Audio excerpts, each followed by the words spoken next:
Hi friends, இன்றைக்கி Sunday special கனவாய் மீன் gravy பார்க்கலாங்களா?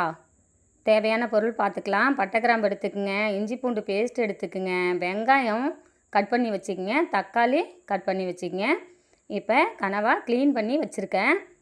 மஞ்சத்தூள் எடுத்துக்கலாம், புதினா மல்லி எடுத்துக்கலாம், பெருங்காயத்தூள் எடுத்து வச்சுக்கோங்க.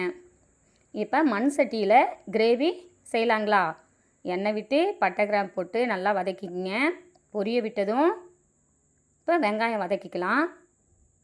வெங்காயம் நல்லா வதக்கிட்டு, நீங்கள் கனவா சாப்பிட்ருக்கீங்களா? கமெண்ட் பாக்ஸில் சாப்பிட்டாலும் கமெண்ட் பாக்ஸில் பண்ணுங்கள், இல்லை சாப்பிட்லனாலும் நான் சாப்பிட்லன்னு சொல்லி பண்ணுங்கள். இப்போ வெங்காயம் நல்லா வதங்கினதும் இஞ்சி பூண்டு வதக்கிக்கலாம். நல்லா வதங்கினதும் இப்போ தக்காளி போட்டு வதக்கிக்கலாம். இதில் என்ன முக்கியமான ஸ்பெஷல்னு கேளுங்க. ஒரு கட்ட தலைவலி இருக்கிறவங்க இது சாப்பிட்டிங்கன்னா சரியாயிடுங்களாம். தனி மிளகாத்தூள், மஞ்சத்தூள், மல்லித்தூள், கரம் மசாலா. இப்போ மஞ்சத்தூள் போட்டுக்கலாம்.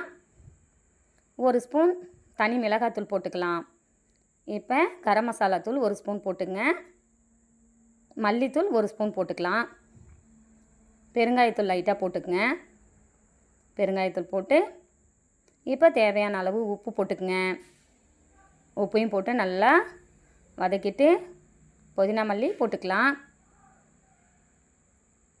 இப்போ க்ளீன் பண்ணி வச்சுருக்க கனவா மீனை போட்டுக்கலாம்.